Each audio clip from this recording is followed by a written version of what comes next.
Welcome, everyone. We are going to give everyone about a minute to get on, get settled, get in their seat, and then we'll kick off very shortly.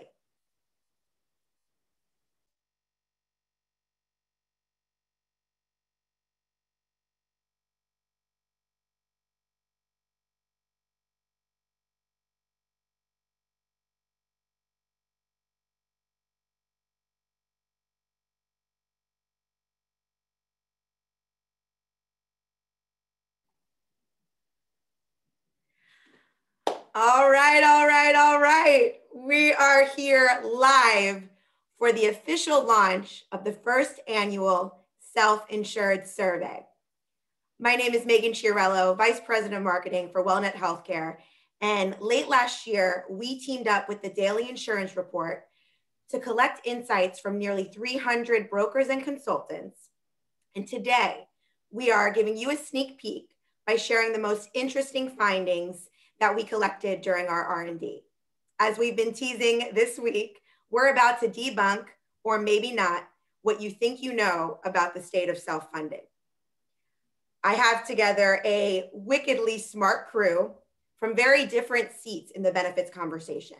Executives from the Carlyle Group, Oarsman Automotive, All Atlantic Benefits, and WellNet Healthcare. With the C-suite perspective, advisor, and owner point of view, this will no doubt leave you with an hour well spent. Before I turn it over to our moderator, here's just some of the activity that's taking place today. We are going to have a Q&A session. So during the conversation, pop your questions into that dedicated Q&A box, and we will share them during the last 10 minutes. And remember, you are going to be the first to get this survey. So there's that exclusivity. We're going to give you some street cred, and you'll have it before anybody else. And with that, I want to turn it over to today's moderator, WellNet CEO, Keith Leamer. Thank you, Megan. Before we begin, I wanted to introduce our panelists.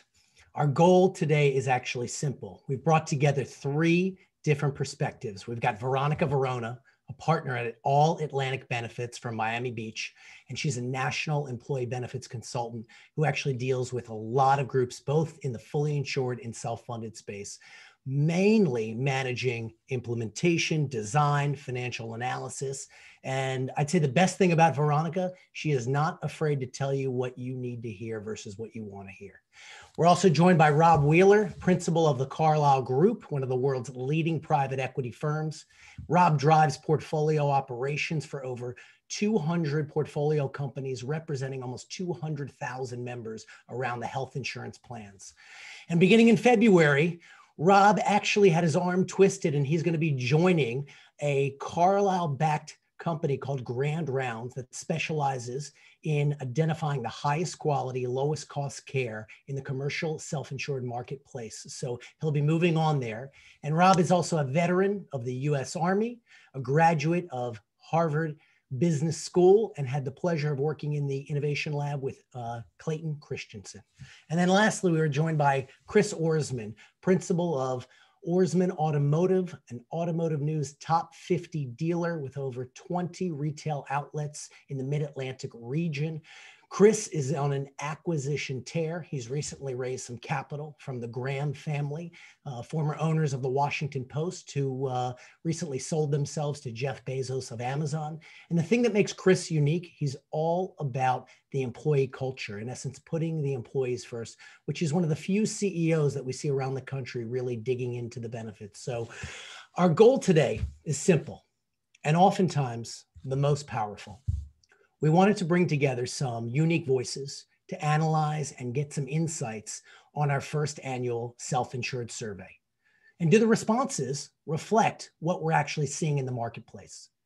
What is the employer take on the responses from consultants sharing the C-suite point of view? We believe a colorful, unfiltered, unvarnished conversation is going to benefit the entire industry. And we're looking to gain and provide a deep understanding of what's going on in self-insurance. It's our intention for you all to walk away with new insights, takeaways that can be brought to your customers, partners, and anybody that touches the health insurance industry. The why. That's what they want to know. Why does this make sense?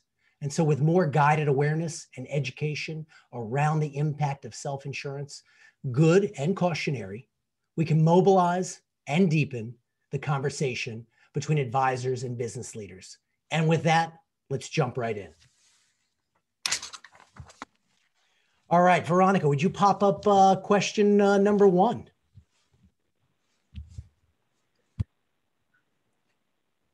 Terrific. So this is a very interesting statistic, right? It talks about what method of funding do you believe is in the best interest for a long-term strategy? And we had 98% of our responses say that self-funding makes the most sense. And curious, from a perspective of managing portfolio operations, Rob, what do you think about that? Is it the best long-term strategy, true or not true? Well, first of all, Keith and Megan, thanks so much for having me. This is just an incredible opportunity. It's an incredible set of insights that you guys are bringing to your clients, and really appreciate the chance to be with y'all today and the time that everyone else is investing. For us, I think this is absolutely true. A lot of people focus on kind of the structural cost savings that just moving to self-funding provides.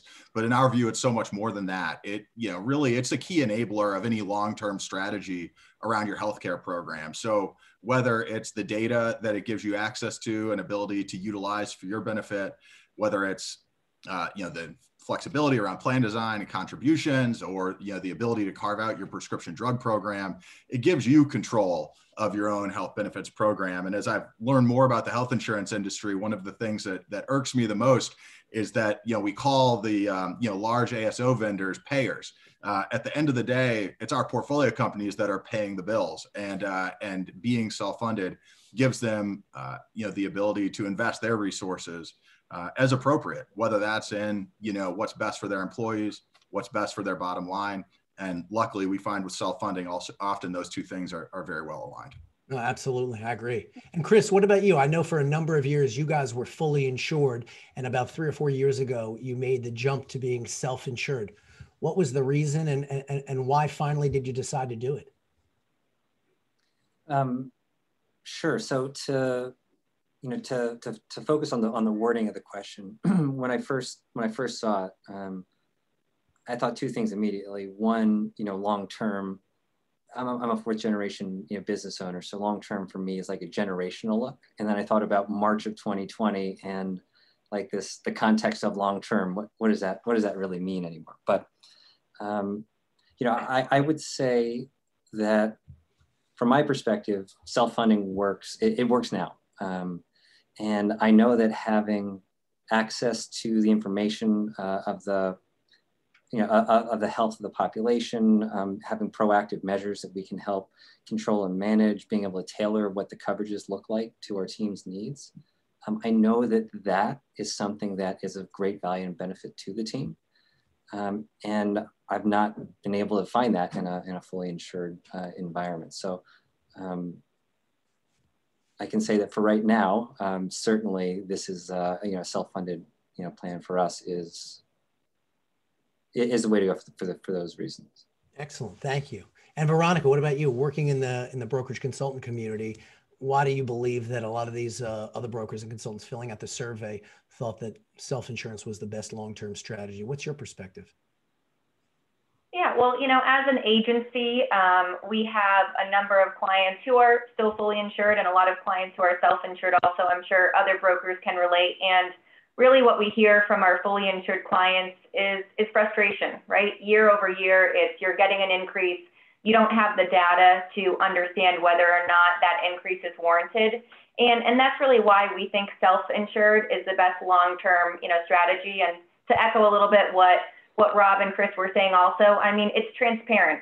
You have the data, and with that data, you can take action. And that action can result in savings and provide a good long-term solution for companies. I also think what's nice about having a self-funded plan is if you have a component that's not working in the future, you can carve out that specific item, like let's say your PBM, and replace it. So it's less disruptive year over year if you have to make small changes in line with your population, rather than on the fully insured side where you have to kind of blow everything up and start over with a new carrier. So I certainly agree that self-funded is a great long-term solution. Excellent. Thank you. Thank you all for your perspectives as well on that. And Megan, would you mind flipping to the next item, and we'll keep it moving? This is really interesting, right? And we run across this all the time. What's the biggest challenge in moving a client away from fully insured? Rob, you talk to CEOs all the time, VPs of HR. Chris, you're dealing with your business. And Veronica, you're dealing with a lot of customers day in and day out and what works and what doesn't work. Chris, do you believe the responses, that you're seeing here to be true? Fear of change is, I think garnered the most, 52%. Where do you think that fear comes from? And I recognize this is just my experience. And if other people have a mirrored experience, it's nice to know I'm not alone. But fear of change for me has come from a professional history of fear-based selling, really. It's like when you watch, local news, the headline is, your family is heading towards imminent doom. Come back and find out why. Of course I'm hooked when I got to come back and find out why. That's kind of the languaging or the language that had been behind the discussion with some of the brokers, was that going to a self-insured plan had little to no upside. And the downside was my life would end and everybody else that I knew, like the world was going to implode because of it. And that messaging consistently over 10, 15 years, I just came to accept that as true. And it wasn't until I was really sat down and someone said, what are you scared of? What is the issue? And I could communicate it, and they're like, well, that's not the case. This is actually how it works. And once I was able to take a deep breath, get the information, and then be able to assess it in that regard, it became pretty clear what the actual risks were and what the benefits are. So it sounds like, finally digging in and getting the understanding and the engagement were, really all it took. And frankly, most executives are not even doing that today. Rob, what are your thoughts on that? No, well, Yeah, look, where do you think the fear comes from? Yeah, no, look, I think, maybe it's my role here to tell Chris that his experience is not an experience of one, but an experience of many. Just a little context on my role. We each year work with 60 to 80 of our portfolio companies on their renewals, their benefit strategies, et cetera. And so at this point, we've probably seen 400 or 500 renewal sequences. And the most common challenge, when it's a challenge to get companies to do what's in their own best interest, is, in our experience, the broker. I do see a culture of incredible fear-based selling. I also think there's incentives that are very strong for brokers to keep companies fully insured. And that's why at Carlisle, we've really focused on identifying a narrow set of really good broker partners who we think have the long-term interests of their clients and the long-term interests of our investors at heart. We think, although their short-term incentives are strong to maybe push companies in the wrong direction, in the long term, you're going to be much better off from a business perspective as a broker if your client's financial best interests and their employees' best interests are what are primarily at heart. So would 100% concur with Chris on that. And, with that, maybe it'd be great to get Veronica's perspective after we put a bullseye on you. Very great, Rob. Thank you. Veronica, what do you think about that? Yeah, as a broker, it's something I grapple with all the time and am constantly having these conversations, with clients about why, to the point that we addressed earlier, that self-funded is really a better long-term solution. And what I hear, most commonly is just a fear of the unknown. Companies are scared. They feel like they don't have enough data to understand kind of the risk involved. They are a little bit complacent, right? So even though maybe we're not really happy with our fully insured plan, it's predictable. And I know every year I can kind of expect an increase, and I just, am used to it, and I'm avoiding change, to echo what everyone else said. But, from a broker perspective, I think really the opportunity and the responsibility falls on us to provide that education. I mean, what Chris was saying earlier is there's a lot of misinformation and scary information about self-funding plans out there. And I think it's really the broker's responsibility to, be able to share the facts with clients. And because self-funded plans are so flexible, we can really structure them in a variety of ways to, combat those risks and to help our companies feel more at ease, especially as we're transitioning to self-funded for the first time. Wow, it's interesting. I think, you each honed in on, education, right, and digging in and getting that understanding, right, and that finally put you over the line. Certainly, Veronica, from where you sit and moving customers that have been fully insured now to self-funding, and Chris finally digging in, and Rob, holding people's feet to the fire. I mean, it's interesting, right? It takes time and it's education, and if it's not this year, right, it's the next year. But the data and the insight, right, ultimately provide for the decision. So I appreciate you all digging in on that one. And maybe we'll go to the following question, Megan, if you don't mind.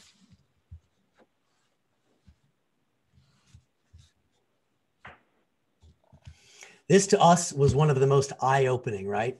It said almost 90% of consultants believe that working with the large health insurance companies is not in the best interest of their clients. And just let that sink in for a second.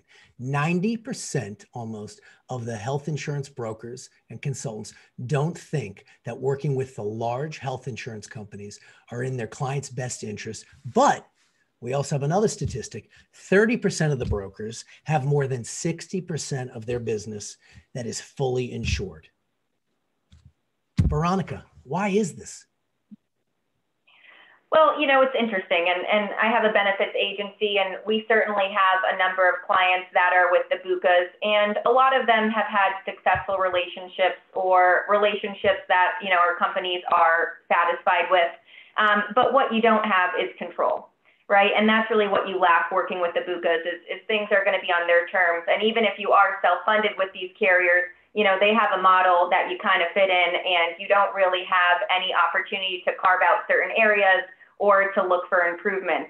And I think that, sometimes it works for companies, but really the value in being self-funded is being able to be nimble and make these changes and capitalize on opportunities. So if you are with the BUCAs who are just kind of rubber stamping claims that come across the desk and sending you a claims run saying, hey, we're going to draft this from your account on Friday, there's not really a lot of value there.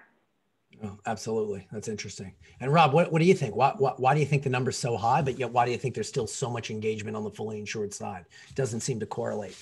Yeah, I mean, what's interesting is 86% is actually almost to a decimal point the market share of those carriers in the commercial ASO market. And so, it's a fascinating juxtaposition there. In my opinion, I think the BUCAs do two things incredibly well.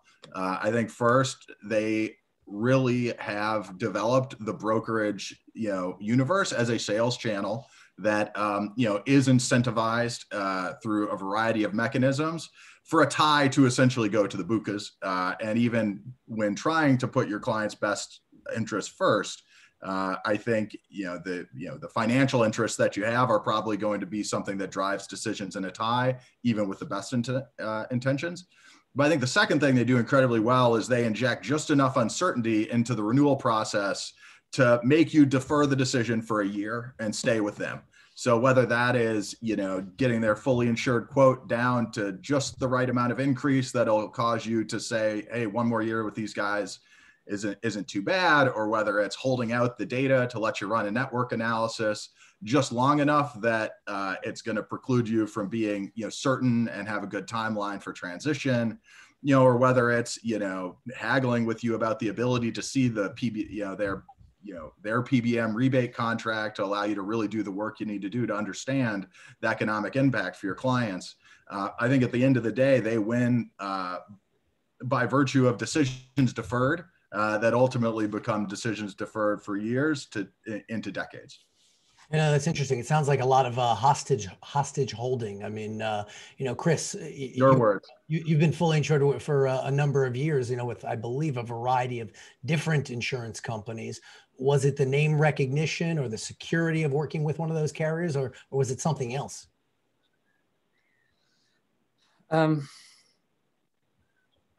This is the worst reason, but it's just because it's what we had done. And there was comfortability in the painstaking mediocrity of what the benefit was. And it was just comfortable. And that's why I'm embarrassed to say that, but that's the case. Well, Veronica, do you see? Yeah, one more thing. Sorry. Go ahead, Keith, Rob, please. one more thing. I also do think, I mean, fundamentally, the networks that they provide to a national employer are tremendously valuable, you know? And so I think, especially as folks think about, you know, administering, you know, benefits for a national, you know, for a national employer. And so I think they do fundamentally provide value in that respect for a large portion of the market. And I think the opportunity for brokers and consultants and TPAs out there, quite frankly, is to figure out how to leverage and access, you know, what really is a highly valuable asset that they provide, you know, but in the context of, you know, a more nimble approach to both, you know, patient management as well as claims payment and integrity. Absolutely. And Veronica, what do you think? Concur with Chris's perspective? I certainly do. You know, I think sometimes, you know, and it happens to everyone in different areas of life, but we can be a little bit complacent, and, you know, there's some like internal value placed on just like the stability and doing what you've always done. But, you know, I do hear that every time we're able to transition a client, that once they're on the other side, they're like, wow, why didn't I do that sooner? So definitely our job as the broker to be able to speak to Chris and other individuals and help them navigate this change and understand that there's tremendous opportunity that lies, you know, with being self-funded. So. Absolutely. Well, thank you for digging in on that. And when we saw these responses, I mean, we were just blown away. It's like, again, it just didn't correlate. So from where each of you come from, that was really helpful. Thank you. Megan, you mind dropping to the next item, please? So if your clients are fully insured today, why do they choose to remain that way? Rob, and this is again, directed towards broker, but you have all these portfolio companies. What's the reason that many of them stayed fully insured for all those years? Yeah, I mean, I think I alluded to it in my last answer, and it's pretty simple. I mean, I think most of our companies, when we ask them, you know, should you be fully insured or do you want to transition to fully insured? The answer is yes. But when we get into the process of selecting, you know, their benefits program for the following year, I think next year always appears to be the better time for them to actually make that transition. I think a big part of that is the kind of industry standard analysis for how self-funding versus, you know, fully insured is evaluated. And so when you're trending those underlying claims by 6 or 7% a year and not factoring in some of those structural advantages and claims management savings and the PBM carve out, all the other things that self-funding enables, I think it's really easy for that benefit, you know, hey, maybe I save 3%, but, you know, is that really worth the brain damage of moving into, you know, this scary future that Chris and Veronica talked about. So I think there's a real opportunity for brokers and, you know, out there to, I think, refine the evaluation approach to how self-funding is compared against fully insured. And I think we would end up with a lot more people making the decision this year as opposed to next. And Veronica, what do you think? You think some of these answer choices, whether it's, and by the way, Rob, thank you. Veronica, you think some of these answer choices are right on in terms of whether it's the perception that they're too small in terms of being self-insured, or they can't tolerate the volatility, there's too much risk? I mean, what are you all seeing? Is it a network issue, or is it possibly being influenced into, you know, by people that are surrounding their plan? What do you think? I mean, absolutely. I, you know, have heard all of these, you know, most common responses multiple times across groups that we work with. And I think what it really comes down to as kind of like the main hesitation is fear of unknown, you know, whether it's an unknown financial risk, whether it's not knowing exactly how self-funded plans work, whether it's not exactly understanding their claims data or utilization. And, you know, to Rob's point, a lot of times it is hard to, you know, outline and convey to a company how it looks on paper, fully insured going to self-funded and the value there. But I think it's where having a broker and that education and being able to walk people through the process and structuring, you know, the plan to alleviate some of these concerns is very valuable. So I certainly hear these choices all the time. Yeah, it's interesting, right? You know, whether it's your portfolio companies, Rob, or Chris, your dealerships, right? And why you have 20, you manage them each as if they're their own business unit, and you manage your service contracts, you manage the sales, the new cars, the parts, you manage it with all data and analytics and information, but yet a lot of that doesn't seem to be there on the fully insured side. So it's perplexing why many companies have decided to remain on the outside when yet it's their, third or fourth biggest expense. So, whether it's your business or Veronica, your customers, I mean, each one of you bring, unique insights around this. So very helpful. Megan, would you mind going to the next item? So this is a kind of a two-part question, right? What strategic healthcare priorities do your portfolio companies, Rob, have over the next 5 years? And I'll kind of flip it into the responses of what we heard from the brokers and consultants out there, right? Managing high cost claims seemed to be the number one, right? 82% of the people, and they had to choose 3 responses, followed by reducing specialty RX spend. And then the last, improving patient engagement and advocacy services. What's your take on this? 100%. I'll focus on the first of the 2-part questions, and just with the caveat out there that I think the health plan administrator, the TPA, is really the enabler of these kind of strategic priorities from our view. And just a little bit of context again. I mean, our groups, we've got 60 to 80 in a year with a given portfolio health benefits programs that we work with. They range from 50 to 50,000 employee groups and across all industries. But the median is about 1,000 to 2,000 employees. But regardless, I think it's really the same 3 things as we look forward over the next 5 years, almost regardless of industry or company size. I think the first is how do we paradigm shift on cost savings? So, we've squeezed as much as we can from contributions and plan design from our employees. We've tried we've switched to each of the major medical carriers over the past 10 years. We've used their, narrow networks or, whatever the latest cost saving strategy is. And we still see that 5 to 10% trend each year. And so how do we, fundamentally change the way that we are paying for and delivering healthcare to our employees? With a lens of kind of personalization and clinical precision being what our companies are focused on. The second is we have to get ahead of the specialty drug pipeline. It's been a disaster for the last 5 years. It's going to be, a disaster time 10 over the next 5 years. If you look at the pipeline of specialty drugs, increasingly gene therapies, et cetera, we own a PBM called Welldyne. It's a middle market PBM.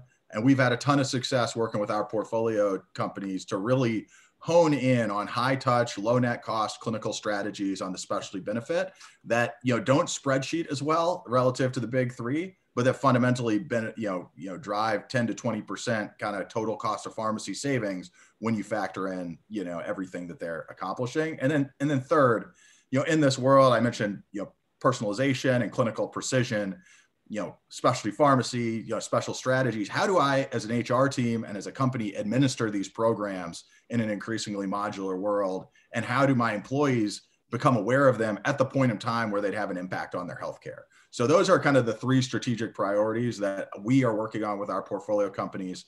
I'll shut up now, but the only thing I would add is that, this is why we see high touch clinical navigation and advocacy as, the key strategy that we're going after to accomplish those priorities, because we think it enables all 3. That's excellent. And the interesting part, right, is that all of the things that you're talking about needing to do, desiring to do, and must do, they don't seem to be working in a carrier-based environment, whether it be fully insured or self-insured. I mean, when you're in the self-insured environment with the traditional health insurance carrier, right, they're a great claims payer, it seems, but yet they don't want you to dig in, disrupt, carve out, and do the kinds of programs that, you're alluding to. And so Chris, do these strategic priorities, do they line up with you? And whether they do or don't, what are your 3 strategic priorities over the next couple of years around your healthcare plan? Yeah, sure. And I just want to take a moment also to address the prior question, just why stay with a fully insured program? I think it's important to also make the acknowledgement that the decision maker needs to also care enough to want to make a change. And that is something I don't think should go overlooked. So hit on that for a second, okay? That's a really important point. How do you, if you're the broker consultant, how do you get the CEO or the CFO to make sure that they're at the table? Because, right, they've got a tremendous amount of other people, responsibilities. They don't want to usurp others, but like, how do you make sure that you get the CEO's attention? You know, like why was it important to you, or how did you dig in, or what kind of suggestions do you have? So suggestions that I would have would be just a genuine, authentic discussion with the decision makers, whomever that may be. Maybe the CEO, could be the CFO, whomever it is. But to do a real needs analysis.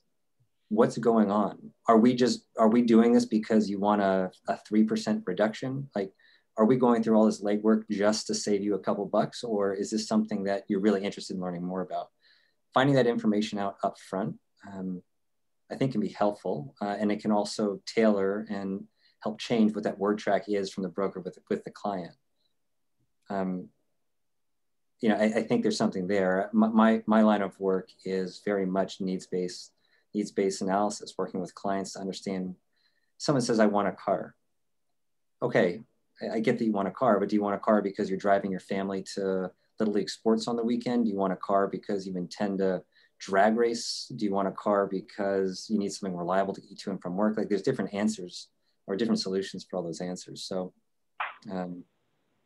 that's sort of what I mean. Oh, that's helpful. And I didn't mean to pivot, but you brought up a point. I wanted to explore it for a moment. So now tell us this, you know, your three priorities around, you know, your health insurance plan over the next couple of years. Either what are they, or do they line up with what you're seeing here in the responses? For me, creating a culture of health would be 1, 2, and 3. This makes sense in my head, and it may not make sense when I say this out loud, but I really want our team to start taking the healthcare benefit for granted, and for them to view this as a right, not as a benefit, and to then start complaining about how they want the plan changed. Like, that's the culture that I hope that our team ultimately adopts. Not gratitude that the plan is great, that the plan is affordable. Rather, just really having an expectation that this is what it's supposed to be like, and it can be better, and this is how it can be better. So, you know, that's, in my head, that makes total sense, but I recognize it may not make sense to anybody else. Oh, that's interesting. We've seen a lot of companies, right, and their employees, right, they get their healthcare card and they think, all right, everybody, they can go stay at the Ritz-Carlton and have a steak dinner at Morton's, right? It's a unlimited credit card, but it really isn't, right? The more you use, the more you ultimately pay, and the more that everybody in the company actually suffers. And so there's a massive education component that goes around in, you know, helping people to understand. And what we've seen, frankly, it's not a one and done on open enrollment. It's a constant education process throughout the year, including not just the employee, but I think also the dependents, right? The spouses, partners, and even kids that, you know, want to get an understanding and certainly wrap their hands around the healthcare plan. So I applaud you for the position you're taking on, you know, your top 1, 2, and 3. So thank you, Chris, for sharing that. And Veronica, doing cleanup around this strategic healthcare priorities, you know, that you believe your customers are asking for. Do they line up with this? Are they a little bit different? And, you know, can you dig in a little bit? Yeah, they certainly do. I mean, Chris is very generous as an employer, you know, with his healthcare plan. And, you know, most companies have a budget in some way, shape, or form. So we have to be able to manage the cost of claims and care year over year. So that is always like a number one priority, especially when talking to CFO. And also, I think working with a number of HR directors and even CEOs and CFOs, culture is very important. And, you know, people want their employees to feel appreciated. And one of the ways we can do that is through benefits. So having a benefits plan that employees can understand, having, you know, a strong TPA and broker that's an additional resource and advocate for them, that can also maybe bring health and wellness, you know, initiatives on site for them, I think is really important. And, you know, I also just wanted to speak on the capabilities a little bit too that we look for, because I think that, you know, is very pivotal when we're looking at a self-funded plan. It's having, you know, a TPA that can take action, right? So as a broker, I want a TPA partner that's going to look at the claims that are coming through. And, if we see we have a $90,000 medication, but we know it can be sourced through international mail order, we need to capitalize on those opportunities. And to what you were just saying, Keith, as well, education and engagement for the members. We want everyone to get the most out of their plan, to feel like they're taken care of, and that they have a team around them to help with that. Absolutely. No, that's great. And Rob, I know you all, as from Carlisle's perspective, invested in grand rounds early on. And one of the things they do exceptionally well. And to me, right, it's one of the most underutilized areas of opportunity to save a lot of money on the healthcare plan is navigation to high quality, low cost providers. This next item here talks about, working with a TPA that allows you to do that, doesn't allow you to do that. What's your perspective on the steerage and how that works, and why you think, or why you believe that's so important that ultimately led you to actually head to grand round soon? Well, absolutely. I think, Keith, thanks so much for the question. First of all, I mean, our view is that there's a great alignment between getting your people the best possible healthcare outcome and, having the best cost, for the healthcare program. But what that requires is the ability to engage with people at their time of need in the mechanism that works for them, and to give them the expertise, the information, the confidence, the support to assess and then act on what is in their best interest, from a health perspective. And our view is, we bring data to the question around quality providers and quality steerage. We have validated that, over a 2-year period, getting your people to the right physician, defined as a high quality physician, is a huge money saver. It's about $2,000 to $2,500 per converted referral that we're able to get from a midpoint physician to a top quartile physician. And so, we've really dug in on that in the Grand Rounds acquisition as far as the data science, the algorithms, and the ROI methodologies behind that. And we emerged, evangelical on the point that it's probably the strongest lever that you have, and it's also the one that's best aligned with your people. No, absolutely. And the alignment there is incredibly important. I mean, I think that's, what ultimately gets it done. If you think about working in a BUCA environment, right? And you say, hey, listen, who does knee surgeries, less expensively than some of these other people? And they'll typically respond, yeah, we have 500 people in the area that do this. You say, no. I want to know who is the least expensive, right? Who's doing it for 20 grand or 25 grand instead of the 50 or 60 or 75 grand? You'll never really be able to get that type of answer. And so, Veronica, from where you sit, I mean, choosing a TPA and the items that are important to you, you see some of these responses here on the slide. Do they align with your thinking and with your clients' thinking?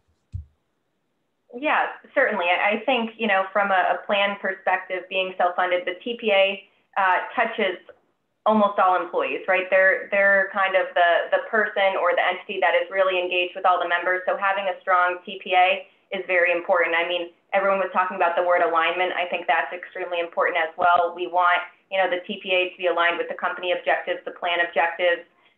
Certainly, if we're going self-funded, we want to have control over the spend. So being able to work with a TPA that can help, navigate towards those high quality, lower cost providers when we don't get that in a typical, BUCA environment, that's a game changer, and what I mentioned before, and I think this is important in a TPA as well, is we want that ongoing education for the members. We want them to understand how to use the plan, who to reach out to if they get a bill that they don't understand.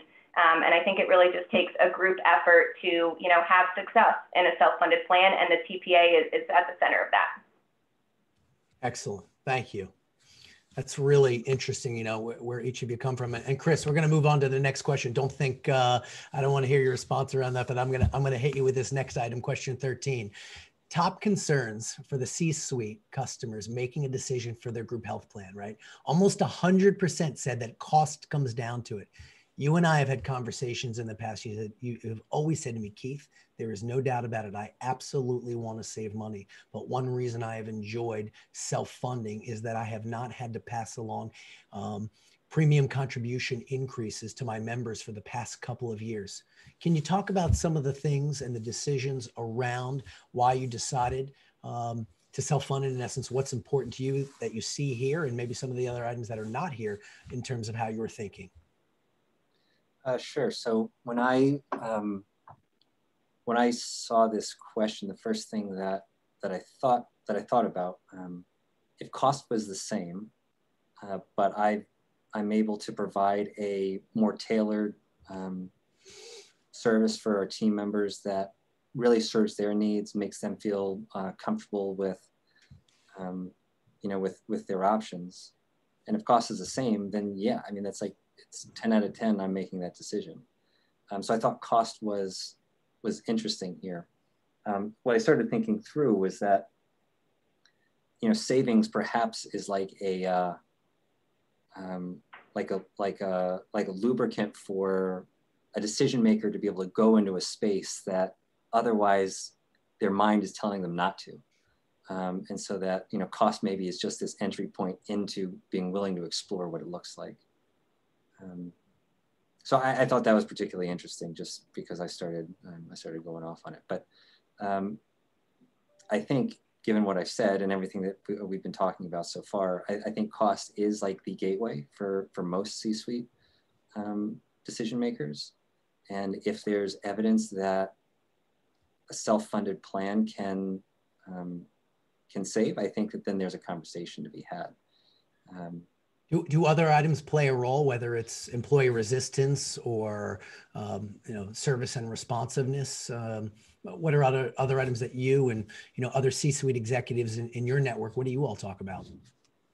So the things we talk about are responsiveness with a third-party administrator to help us understand what it is that we're seeing, to help develop plans that are proactive for our team member base. That's something that's critical because that has waterfall effects into the health of the team, which then impacts ultimate, cost and what we're able to provide for our team. The network that the team has access to is also something that's very important to us. Our businesses cover many different counties in Maryland and Virginia, and so the medical system in different counties, some are better than others, and being able to provide a high level of access for our team member base is something else that's crucially important. So that's what I'd say. I don't know that I'm answering your question in exactly the right way. It's just my experience is only my experience. So no, you hit on some really important points, and I'm curious. Veronica, C-suite customers, their top concerns, do they align with what you're seeing here? And can you elaborate a little bit? Yeah, they certainly do. I think that these responses here are just, pretty spot on. And it's interesting to hear, Chris's perspective as well, because it's similar to what I hear in customers that we've spoken to. I think cost is important, especially if you're going to make a change, it's an incentive, right? And there needs to be somewhat of a financial incentive a lot of time for my clients to transition from fully insured to self-funded. They also want that peace of mind, which is where I think that service and responsiveness comes in. So if they know that you as a broker are responsive and that you have a good relationship with the TPA that you're introducing, I think that goes a long way. And of course, from network, no one wants to have any network issues. So that's of course important as well. And then having the employees on board, which goes back to education that we spoke about a little bit earlier. You want the buy-in from the employees. Culture is so important. And if your employees are unhappy as a business owner, you're certainly unhappy. So definitely a concern there. No, absolutely. That's interesting. And Rob, we talk about here, how much savings people need to see before switching to a self-funded plan. Does that come into account from where you all sit and where, your CEOs of the portfolio companies are thinking about? And do they align with those concerns? And what are your thoughts around this? Yeah, no, thanks, Keith. I think, look, I thought the thing that was interesting about the framing of these questions is, that it's on the C-suite's radar at all. I'd say that tends to be one of the big enablers of, I think, from our perspective, getting to the right answer, whatever that may be. And for some companies, yes, the financial imperative is significant and there's a lot of money here. For some of our companies are in a, kind of knife fight for talent in an incredibly competitive talent market. And it's about making sure that their people, are truly taken care of, have access to the best benefits. But regardless, I think that C-suite lens is important to driving the right outcomes. And the thing I, step back and I think about and have a tremendous amount of respect for the benefits managers, in our portfolio. And I think about the incentive set that they face. Typically they're not getting a bonus if they save 5% or 10% on the health plan. But if someone's, kid has challenge accessing care, or they have an issue with the call center at the health insurance company, they're sure as heck going to get that call. And I think that creates, a real set of incentives that seek to avoid change and avoid disruption. And a big job in my role and from our C-suite is to really, engage that person, recognize the great work that they're doing, and give them skin in the game, for creating great outcomes, have their back, give them the resources that they need, make sure they've got the outside support they need, to enable the right decisions to be made. And so that's kind of the take I've got and perspective I've got on this question, Keith. I think, not exactly how you teed it up, but that was what it sparked for me. And I think you hit on an important point. You talked about the benefits team, HR. I think the alignment with them and making sure that everybody is playing in the same sandbox and understanding each other's perspective, right? A lot of times we hear from brokers that they don't typically and use the benefits people as the entry point because they don't want their phones ringing. They don't like a lot of change. But if you can bring the C-suite and the brokerage and the HR team together to have a thorough understanding of ease of use, better member experience, and then certainly savings, and then programs around savings. We've heard some items you've talked about today about carving out PBM, and we've heard about steerage and things like that. But there are a variety of programs that people can actually use, whether it's carving out Medicare plans, marketplace plans, carving out MRI networks, their ESRD network carve-outs. I mean, there are so many different things that have the opportunity to be implemented. I'd say probably, from our perspective, we see probably 20 different items that allow for adjustment opportunity and real savings. But it's all a matter of, how fast or how slow does somebody want to get there? What's their pain or pleasure in terms of savings, education, and member experience? And so it all depends on what the group is like, as it relates to Chris and being an automotive dealer and an entrepreneur. We typically see that those types of businesses want to save more. We see other businesses that, maybe a little bit more hands off, but it all depends on, I think you're talking about, and everybody about the alignment. So very interesting share here. So thank you all very much. We have one more slide, and then we're going to open up the floor to a little bit of a Q&A. And the question is, what C-suite executive, actually, you know what? Actually, Megan, would you jump to the next question if you don't mind? If the quality is the same, do you believe your company can save significant money by directing employees to lower cost providers? In essence, you've got all these different providers, maybe even some better rated than others, maybe 3 miles down the road, maybe one's working at an ambulatory surgery center, maybe one's working at a hospital, maybe that same physician is working in both places. Do you see this as a big area of opportunity? And why do you think it's not being utilized as much? Veronica.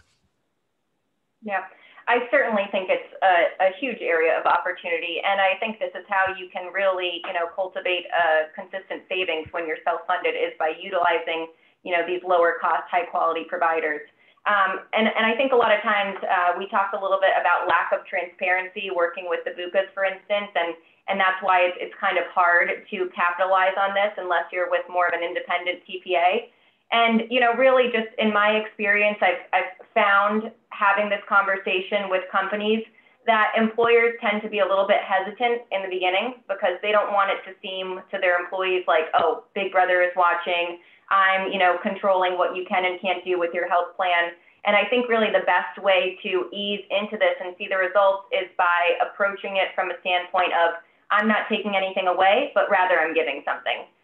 So if we want to encourage these behaviors, incentivizing the behaviors that we want to see, whether it's calling the TPA, taking their recommendation, really moves the marker year over year. So I think starting off with that approach and just that consistent education with the members really does translate into a savings by utilizing this. And Veronica, we've talked a lot about today in regards to pure self-funding. there are a lot of groups, right? They may be 75 employees or 150. They don't want to jump all the way in. Talk about groups that maybe have gone to level funding as well, and that kind of being, middle of the pool versus pure deep end. Yeah, I mean, that's certainly a nice sweet spot for companies of that size who maybe don't want to, go all the way into self-funding. And I think really the value in that is that you now have access to claims information that you didn't anymore. And that kind of responds to, one of the hesitations that we spoke about earlier, where we see resistance from companies wanting to go self-funded because they don't understand what their employees are actually consuming from a healthcare perspective. So, that is a way that oftentimes we start to transition clients, to be self-funded is by kind of, dipping the toe in the water, getting used to, how the billing can be a little bit different, really reviewing the data, and then making kind of the best decision moving forward. Absolutely. Thank you. And Chris, what about you? Do you think that you all as an employer can take a role in helping to guide and advise members to seek out higher quality, lower cost providers? I think what we can do is to try to develop that culture of health from the prior slide, and in doing that, the effect can be being willing to listen to the feedback from some of our proactive healthcare features. But no, that's helpful. And Rob, I see you chomping at the bit to add your insight. Go ahead, please. Yeah, no, look, I might take another controversial position on the call, but I think in this one, I kind of empathize with the BUCAs, and I think about the dynamic that they're facing, and they're kind of local provider contracting, and they're out there negotiating with incredibly influential and connected monopolies or duopolies in most geographies. And they're trying to optimize across a whole bunch of contractual terms, to deliver, I think, what at a high level the consulting and employer community is asking for, which are the biggest discounts. And I think, quite honest, that they often are hamstrung contractually in their ability to direct to lower costs based on that provider contract and the network that they're building. So I don't. I think that. I think in some respects they're fighting the good fight on that front, especially if you're going to be optimizing in a national network construct. But that's where a solution like what we offer at Grand Rounds is so important, where we're able to bring objective third-party data to the question of quality, and then enable employers in a BUCA construct or in a TPA construct to get their employees to the best quality physician for their specific needs. And again, we see that driving, even just the right PCP referral over a 2-year period, driving, $2,000, $2,500 per employee over a 2-year period. A lot higher if you're looking at your oncology referrals or your musculoskeletal referrals. And, in that way, kind of with any reimbursement construct, I think we're positioned to help folks achieve, quality and cost steerage effectively. Oh, that's interesting. I mean, and a lot of times, right, there's too often where people are focusing on the percentage of discounts versus the actual net cost. And, that is disastrous because in most cases right now, people don't know what the actual starting price is. And, that's part of the challenge altogether. And so some of the work you guys are going to be doing around that at Grand Rounds is incredibly valuable. So, thank you. And thank you each for your perspective. And right now I'm going to turn the floor over back to Megan. I think we've seen a handful of customers and chat comments that have actually come in. And so, Megan, I'm going to turn the floor over to you. And thank you all very much for the perspective, feedback, insight, and just willing to dig in and share. And frankly, roll up your sleeves and truthfully, maybe expose yourselves and your businesses in a way that maybe you likely would not have done before. So hopefully the audience today really appreciated and found value in this. So Megan, go ahead.